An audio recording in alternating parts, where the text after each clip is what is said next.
ജിഫ്രി മുത്തുക്കോയ തങ്ങളുടെ പരാമർശം വന്നിട്ട് ഇപ്പോൾ 24 മണിക്കൂർ പിന്നിട്ടു. ഒരു കോൺഗ്രസ് നേതാവ് പോലും എന്നാൽ തിരുത്താനോ അതിനെതിരെ ഒരു വാക്കുമുണ്ട തയ്യാറായിട്ടില്ല. എന്തുകൊണ്ടാണ് ഇവരൊക്കെ ഇങ്ങനെ ഭയപ്പെടുന്നത്? ഇപ്പം വെള്ളാപ്പള്ളി നടേശൻ ഒരു പരാമർശം നടത്തി, അല്ലെങ്കിൽ ജി സുകുമാരൻ ഒരു പരാമർശം നടത്തി. അങ്ങനെ സംഭവിച്ചു പോയാൽ തിരുവനന്തപുരം മുതൽ കാസർഗോഡ് വരെയുള്ള കോൺഗ്രസിൻ്റെ പല നേതാക്കന്മാർ ഇവർക്കെതിരെ ഒളിഞ്ഞും തെളിഞ്ഞും പറയാറുണ്ട്. അപ്പോൾ നമ്മുടെ കാസർഗോഡ് MP രാജ്മോഹൻ എടുത്താൽ തന്നെ SNDP NSS നേതാക്കളെതിരെ പലതും മുമ്പ് പറഞ്ഞിട്ടുണ്ട്, ഇപ്പോഴെല്ലാം മുമ്പ് പറഞ്ഞിട്ടുണ്ട്.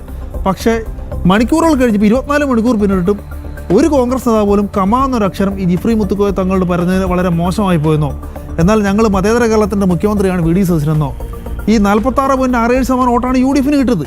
ഈ സമസ്തയുടെ വോട്ട് മാത്രമല്ല, എല്ലാ ക്രിസ്ത്യൻസിൻ്റെ വോട്ട് കിട്ടിയിട്ടുണ്ട്, ഹിന്ദുക്കളുടെ വോട്ട് കിട്ടിയിട്ടുണ്ട്. സർവ്വ ജാതിമതസ്ഥർ വോട്ട് കൊണ്ടാണ് ഞങ്ങൾ അധികാരത്തിൽ വന്ന് ഞങ്ങൾ ജയിച്ചതെന്ന് സ്ഥാപിച്ചെടുക്കാനോ അങ്ങനെ ഒരു കാര്യം ഇവരെ തിരുത്താനോ തയ്യാറായിട്ടില്ല. എന്തുകൊണ്ടാണെന്ന് എനിക്കറിയത്തില്ല.